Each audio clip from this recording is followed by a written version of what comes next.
Okay, so we're back and we're in Unreal, and hopefully this microphone won't break. So in the last video we made a set of textures and I've taken the liberty, because we've seen this before, in my textures folder I've created a new folder called Tileable, and within that Tileable folder I've imported our three textures. So that's our albedo, our normal map, and our RMA. And as we know, in the RMA I've set this to masks, no sRGB, so that's switched off the sRGB because we want these to be in linear space. And the concrete, I've just deferred the compression on for now, but probably don't really need to. So this is a 2048 texture. So a 2048 texture, if we go on the texture density or texel density that we were working towards, that would mean that that could potentially cover 4 meters. So I'm just using this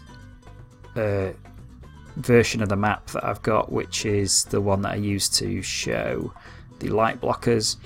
And what I've done is I've replaced these 2 meter sections with a 4 meter section, and to be honest, that's probably what I'm going to end up doing anyway with this file, because that will help with some of the light map issues we're having. But also, if I've got a 2048 texture that covers the space, I may as well just get it to do the full 4 meters. It'll probably make more sense. Anyway, so all I've done is just basically scaled this up for now to make it 4 meters. So the texture we're making is going to basically tile along here onto this piece and then onto this piece. So I'm going to set it up. So I'm going to use a master material, and we're going to make some changes to the master material. So if we take the master material and I make a instance, I'm going to call this concrete, and within that I can open this up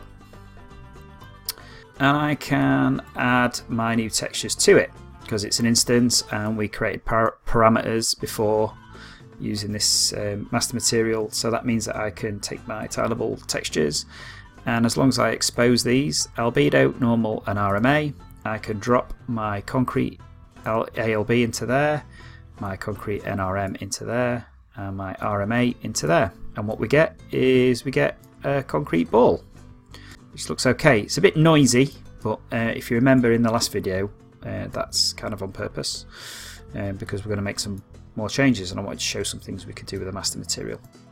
So if I save that as it is, that's fine, and I'm going to take this material, and because I haven't got a mesh or anything set up for this just yet, I'm just going to drop this straight on.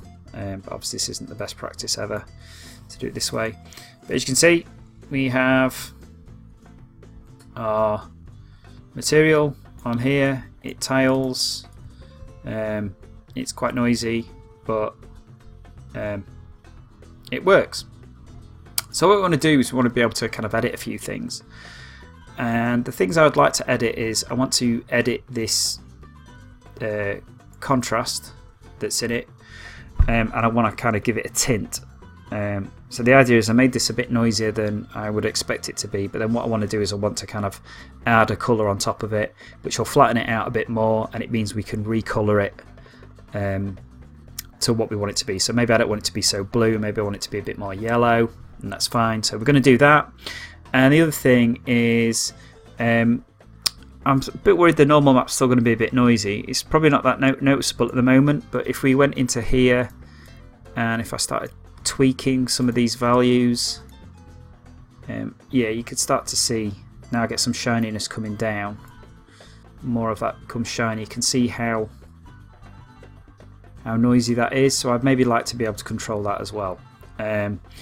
So that's what we're going to do. We're going to set some of that stuff up, and the way we do that is I go back into my master material.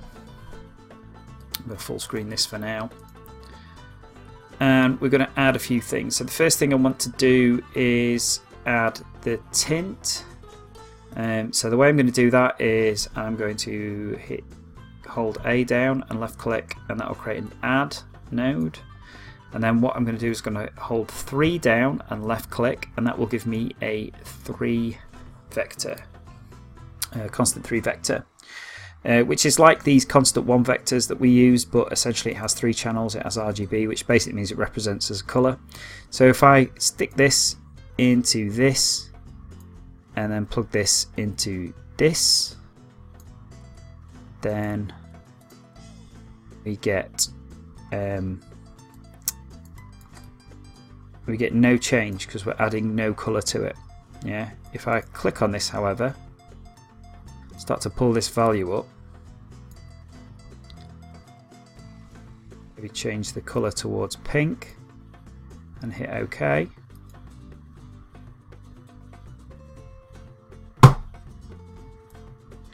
You can see that it's actually adding a tint to it and it's lightening the whole thing up. So what we can do is we can set this to black as standard. I'm going to right click on it and convert it to a parameter, and I'm going to give it the name tint. It's got albedo. Doing that again. Tint albedo group. Put this in a group called ALB.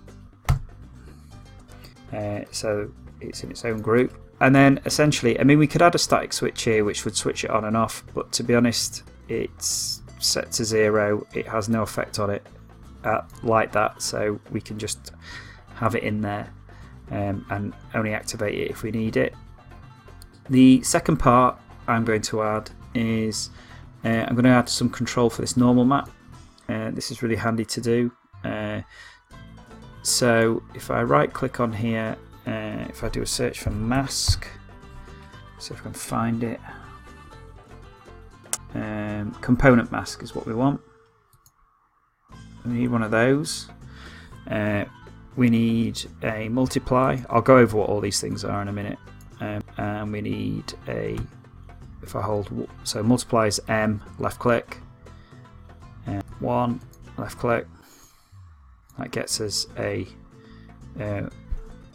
1 vector, and I'm going to need an append. So if I right click on here and type append, an append vector.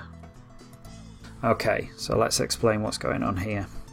So to get my normal map to basically be more powerful or less powerful, I want to multiply it. Yeah.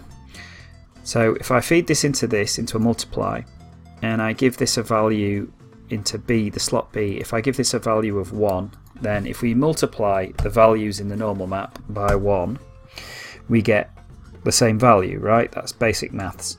So if I give it a value of less than 1, like 0.5, it should be half as powerful, and if I gave it a value of 2, it should be twice as powerful. Should be. That stands to reason. However, normal maps are weird. They don't quite work like that. They're weird because the whole idea of a normal map is it's normalized. So it's basically the maths that's involved means that it gets balanced out. So whatever you do to one area, like the red and green channels, and the blue channel, if you multiply all of them, it will still be normalized and balanced out and end up being a value of 1 type of thing. So you can't really overcrank it by basically just multiplying it. What you have to do is you have to multiply part of it and not the rest of it. And then, so if you multiply the red channel and the green channel by a value, but leave the blue channel alone, it'll work. I know it's weird. Let's just accept that it does that. And then, and so the way we do that is we basically multiply it all by whatever value we want, and we stick it into a mask, a component mask, which basically masks out the red and green channels, leaves the blue channel, just ignores the blue channel. So then what we do is we append the red and green channel back to the blue channel. So we take the blue channel and we feed it back in. Now there are different ways to do this. There are lots of ways to make your normal maps work. This is the way I prefer. I don't think it's possibly the most straightforward way, but I like it because essentially what I can do is I can convert this to a parameter, and I can call this normal power, for instance, and I'll give it a group called, oh, what groups have we got? NRM for normal. And it means that basically I can use one value to control all of it. But there are other ways to do it using colours and all sorts of stuff. Anyway, I'm going to feed that into my normal and basically default this parameter as a default value of 1. So we wouldn't know any different.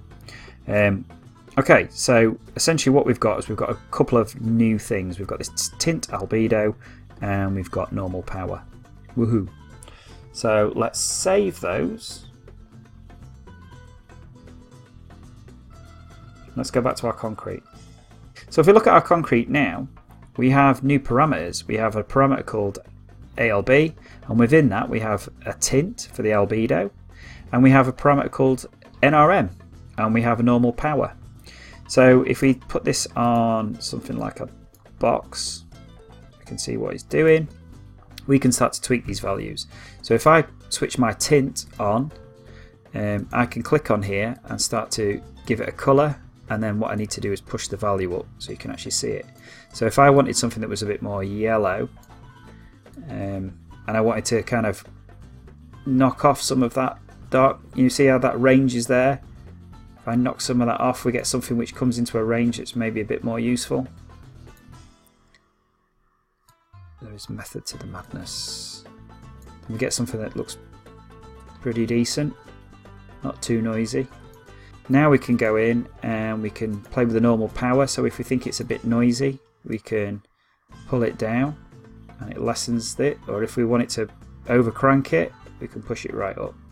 So let's get it down to a value of about 0.7.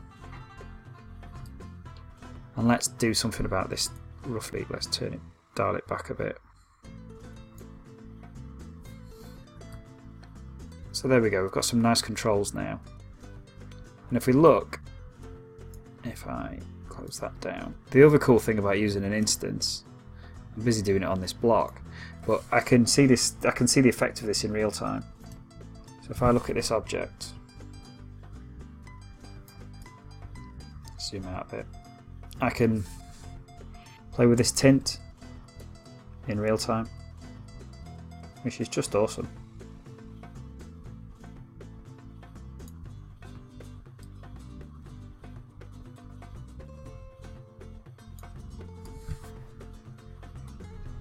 And the same with all these things as well. I can change the normal power, pull it up and down,